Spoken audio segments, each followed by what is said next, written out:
क्या नाटो और रूस के बीच युद्ध की शुरुआत हो चुकी है? दरअसल रूस ने ईरान के ड्रोन से, जिसका नाम शाहिद है, उससे पोलैंड पर हमला किया। आपको बता दें कि रूस और यूक्रेन युद्ध लगभग 3 सालों से अधिक समय से जारी है। इसी बीच अब पोलैंड की भी एंट्री हो गई, क्योंकि रूस ने ईरान के ड्रोन का इस्तेमाल किया है पोलैंड पर हमला करने के लिए। उसके बाद से पोलैंड की तरफ से दावा किया गया है कि उसने रूस की तरफ से दागे गए ड्रोन्स को मार गिराया है, जिसके बाद से ये सवाल उठने लगा है कि आखिर क्या अब नाटो और रूस के बीच जंग की शुरुआत हो चुकी है। दरअसल नाटो का पोलैंड जो है वो एक अहम देश है, और सबसे खास बात यह है कि पोलैंड में ही अमेरिका और नाटो देशों के कई प्रमुख सैन्य प्रतिष्ठान भी हैं, जो लंबे समय से रूस और बाकी के पश्चिमी यूरोप के बीच एक बफर स्टेट के रूप में काम करता है। तो ऐसे में आप देखेंगे कि पोलैंड में बड़ी मात्रा में जो है वो सैन्य प्रतिष्ठान है, खासतौर पे अमेरिका और नाटो देशों के।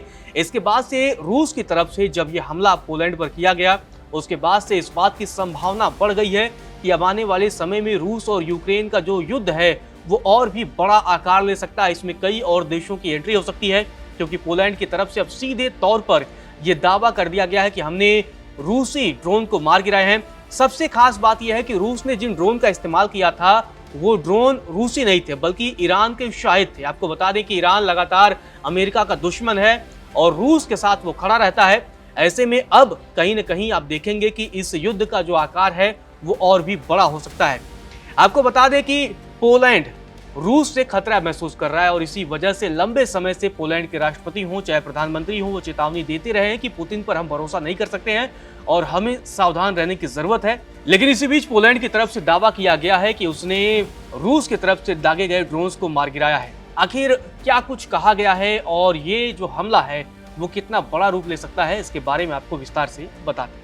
इस पूरे मसले पर पोलैंड की सेना की तरफ से बयान भी सामने आया है। पोलैंड की सेना ने कहा कि पुलिस और नाटो सहयोगियों के लड़ाकू विमान हमारे हवाई क्षेत्र में उड़ान भर रहे हैं, जबकि जमीनी वायु रक्षा और रडार टोई प्रणालियों को उच्चतम स्तर पर रखा गया है। तो आप देखिए किस तरीके से पोलैंड की सेना की तरफ से जो बयान सामने आया उसमें सीधे तौर पर कहा गया है कि पोलैंड के और नाटो सहयोगियों के लड़ाकू विमान लगातार उड़ान भर रहे हैं। इसमें F-16 की तैनाती कर दी गई है। इसके अलावा पोलैंड ने अपने 4 हवाई अड्डों को भी बंद कर दिया है। आपको बता दें कि ये बड़ी खबर है, क्योंकि जिस तरीके से रूस की तरफ से अब पोलैंड पर यह वार किया गया है, उसके बाद से पोलैंड भी सजग है और पोलैंड ने रूसी ड्रोन्स को मार गिराया। इसके बाद से ये बड़ा बयान सामने आया है पोलैंड की सेना की तरफ से, और ये कहा गया है कि हमने जो है लगातार हम नाटो सहयोगियों के साथ मिलकर हवाई उड़ान भर रहे हैं, लगातार अपने क्षेत्र में निगरानी कर रहे हैं। आपको बता दें कि ये कहा गया है कि नाटो देशों के साथ मिलकर अपने F-16 लड़ाकू विमानों को हम लोगों ने उतार दिया है, और राजधानी वार्सा स्थित अपने मुख्य हवाई अड्डे समेत कुल 4 एयरपोर्ट्स को भी बंद कर दिया है। तो पोलैंड पूरी तरीके से चौकन्ना हो गया है, क्योंकि जिस तरीके से उसने रूस के ड्रोन को मार गिराया, उसके बाद से हमले की आशंका और बढ़ गई है। आपको बता दें कि यूक्रेन ने ये जानकारी पोलैंड को दी थी, और जब यूक्रेन और रूस के बीच ये युद्ध जारी है, उसी बीच से यूक्रेन की वायुसेना ने पोलैंड के लिए चेतावनी जारी की थी और कहा था कि रूसी ड्रोन्स अब यूक्रेन की सीमा पार कर पोलैंड में घुसने जा रही है। इस सूचना के बाद ही पोलैंड की वायुसेना ने आनन फानन में अपने लड़ाकू विमानों की तैनाती कर दी थी, और कुछ ही देर के बाद से रूसी ड्रोन्स को मार गिराए थे।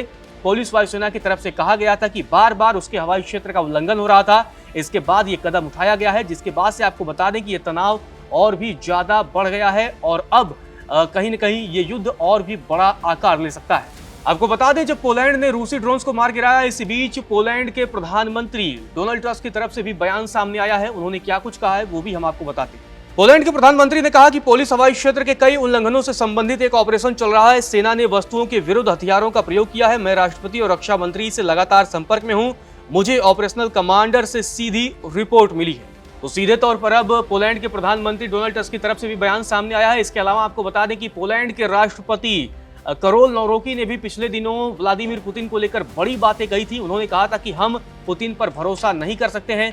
क्या कुछ उन्होंने तब कहा था वो भी आपको बताते हैं। दरअसल पोलैंड के राष्ट्रपति करोल नौरोकी ने कहा था कि हमें पुतिन के अच्छे इरादों पर भरोसा नहीं है। बेशक हम दीर्घकालिक शांति, अस्थायी शांति की प्रतीक्षा कर रहे हैं, जो हमारे क्षेत्रों के लिए जरूरी है, लेकिन हमारा मानना है कि पुतिन अन्य देशों पर भी आक्रमण करने के लिए तैयार है। गौरतलब है 3 सालों से अधिक समय से रूस और यूक्रेन के बीच युद्ध जारी है। इसकी वजह से पड़ोसी देशों को भी तमाम तकलीफों का सामना करना पड़ रहा है, और अब पोलैंड की भी इस युद्ध में एंट्री होती दिख रही है। और अगर पोलैंड आता है तो निश्चित तौर पर नाटो के कई और भी देश पोलैंड के समर्थन में आ सकते हैं, क्योंकि आपको बता दें कि पोलैंड में कई सैन्य प्रतिष्ठान हैं, जिसमें अमेरिका के सैन्य प्रतिष्ठान है। इसके अलावा नाटो देशों के भी कई सैन्य प्रतिष्ठान हैं। तो सीधे तौर पर अब जिस तरीके से रूस की तरफ से पोलैंड पर यह हमला किया गया है, वो सीधे तौर पर नाटो देशों के लिए भी चुनौती है। और अब देखना यह दिलचस्प होगा कि आने वाले समय में क्या ये युद्ध और भी बड़ा आकार लेता है या नहीं।